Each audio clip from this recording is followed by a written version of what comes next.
Сайн байцгаана уу эрхэм хүндэт эцэг эхчүүд харгалзан дэмжигч нараа.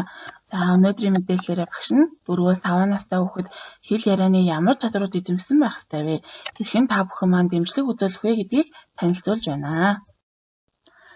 Хэл ярианы сургалт үйл ажиллагаа яагаад хэрэгтэй вэ? За бага насны хүүхэд авиа, үг, өгүүлбэрийг зөв ойлгох, хэллэх, сонсох, шинэ үгтэй танилцах, түүнийгээ хэрэглэх, өгүүлбэрт оруулах тийм хэрэгцээ хүүхдэд бий болдог байна.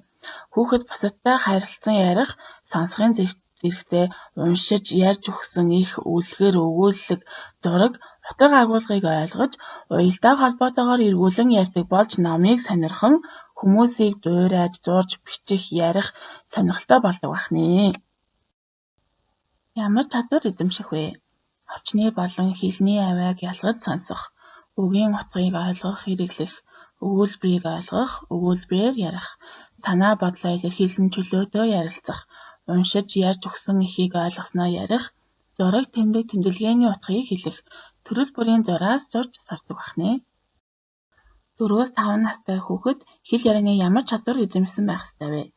Орчны ургамал, гэрийн тэжээмэл амьтдыг онцлог шинжээр нь таньж ялгах, тайлбарлах, өөрийн амьдардаг газар болон хүмүүсийн ажил хөдөлмөрийн тухай ярих, орчны юмсыг ялгааг таних, илрүүлэх, ямар улирал болж байгаа тухайн үед цаг агаар амьтан ургамалд гардаг өөрчлөлтийг сонирхох, тайлбарлах, өөрөө яаж уцлах тухайгаа ярих, өөрийгөө болон гэр бүл хайртай хүмүүстэй танилцуулж чаддаг болсон байх ёстой байна. Хүүхдийн хэл ярианы хөгжлийг зөвөр дэмжснээр ямар үр дүнд хүрэх вэ? Хүмүүсийн яриаг сонсож ойлгон, идэвхтэй харилцан ярилцсан, үг өгүүлбэрийн утгыг ойлгож, зөв хэрэглэнэ. Санаа бодол, хүсэл сонирхол болон сонссон, харсан, оролцсон үйл явдлаа илэрхийлэн ярьдаг болно. Эхийг ойлгож, утгыг ярина, номыг сонирхон, номтой ажиллаж сурна. Тэмдэг тэмдэглэгээг ойлгоно, ашиглана, энгийн зуршлага бичдэг болно. Эцэг эхчүүд, тасран хамгаалагч та бүхэн маань хүүхдийнхээ хэл ярианы хөгжлийг ямар үйлээр дэмжих вэ? За хамгийн түрүүнд эцэг эхчүүд өөрөө их төрлөх хэлээрээ тод сайхан ярьж үлгэрлэнэ. Хүүхэд том хүнийг дуурайж ярьж сурдаг байгаа. За хүүхдэд орчны дуу чимээ, авиаг ялгаж сонсох боломж олгоно. Сонирхол, сэтэл төрүүлнэ. Харилцан ярианы үед оньсох, таавар, үлгэр өгүүлгээс үгийн утгыг тайлбарлаж, дагаж хэлүүлж, дуудлага хэлхийг нь засна. Хүүхдээ өхөрлөө гэд буруу яриулж болохгүй нэ шүү дээ.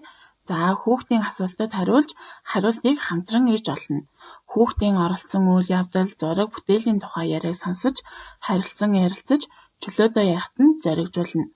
Үлгэр өгүүлэлэг уншиж байхдаа инээмсэглэх, хөмсгөө зангидах, хоолойныхоо өнгийг хувиргах, нүүрний хувирал, дууныхаа өнгө аясын өөрчлөлтөөр агуулгыг тодруулж ярихт нь үлгэр дуурайлал үзүүлнэ.